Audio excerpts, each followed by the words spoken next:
Sinasabi sa kanila ni Jesus, hindi ba ninyo nabasa sa mga kasulatan ang batong tinanggihan ng mga nagtatayo ng bahay, ang siyang naging batong panulok? Ito ay gawa ng Panginoon at ito ay kahanga-hanga sa ating mga mata. 43. Kaya nga sinasabi ko sa inyo, ang kaharian ng Diyos ay kukunin sa inyo at ibibigay sa isang bansang nagbubunga ng mga nararapat dito. Ang nagsasalita po dito ay walang iba kundi ang Diyos Anak. Ang sumulat po nito ay si Apostol Mateo at ang mga tagapakinig po nito ay yung mga punong saserdote at mga matatanda sa bayan ng Israel, mga Fariseo at Sadiseo. At ang lugar na ito ay nangyari sa loob mismo ng templo ng Jerusalem, na kung saan ito ay tinatayang isinulat sa kaligitnaan po ng 70 to 85 Anno Domini. Ngayon, balikan po natin ang pahayag sa Mateo 21, 42, 43. Kung sakaling ating sasang-ayunan ang pagkaunawa ng ibang mga mananampalataya sa gawa 15:16 na ito ay mangyari pa rin, ang pagkatatag nito muli ay mangyari pa rin sa bayan ng Israel, ang mangyari po makajuri, maging sinungaling ang Diyos Anak sa kanyang paghayag na kanyang aalisin ang kanyang kaharian sa bayan ng Israel at ibibigay o itatag niya sa bayan na nagkakabunga sa mga bunga nito makajuri.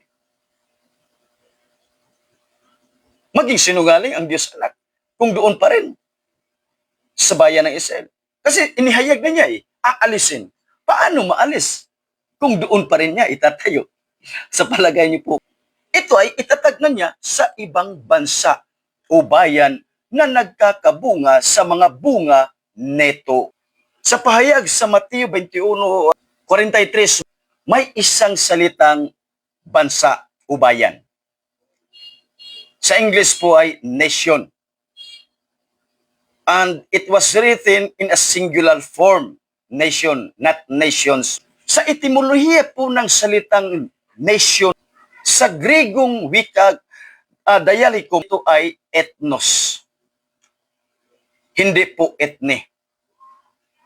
Na kung saan yung ethne, tumutukoy sa pangmaramihan.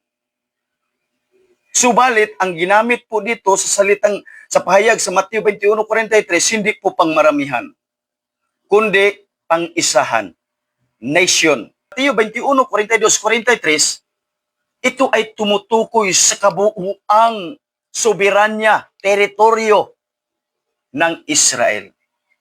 Kaya hindi po doon niya itatag muli kasi nga aalisin na niya At mangyari na ililipat niya ito doon sa isang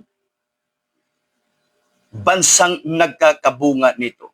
Na kung saan ang bansang kanyang lilipatan, mayroong isang grupong may pinagbubuklod na pinagmulan, kultura at wika, at nasa isang bansa na mayroong sariling soberanya, sariling teritoryo, sariling gobyerno, at mga tao. Kagaya nitong Pilipinas. Sa mga taga-Roma 11:7, sabi niya, busa unsaman ang Israel pakyas apan ang pinili nakakabot hinuon ini. Mateo 21:43. Napakalinaw po niya. Aalisin. Sister Salona Arocha, praise the new name of Jesus Christ. Saint Po Paulino Ungkoy sa Muragapay. Isaiah 62:2, Revelation 3:12, John 15:26-27, John 14 verse 11, 12, 16, 17, 21, 22, 23, Joel chapter 2 verse 28, 1 Peter 1 chapter 10, 11 and 12, and Ezekiel chapter 2 verse 1 and 2, and Revelation 21:3, and Isaiah 43:10, and Isaiah 52:6. Itong mga kabanata talatang inilatag dito ng ating kapatid Sister Luna Arocha, ang mga pahayag na iyan ay napakalaking gabay po natin yan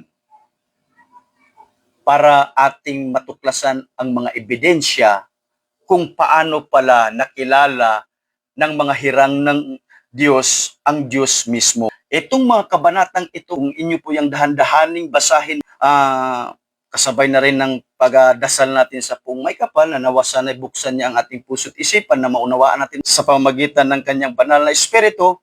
Yan po ay maggabay sa atin na ang mga hirang po pala, kung paano nila na kilala at bakit nila kinilala ang Diyos, itong mga talatang ito, diyan natin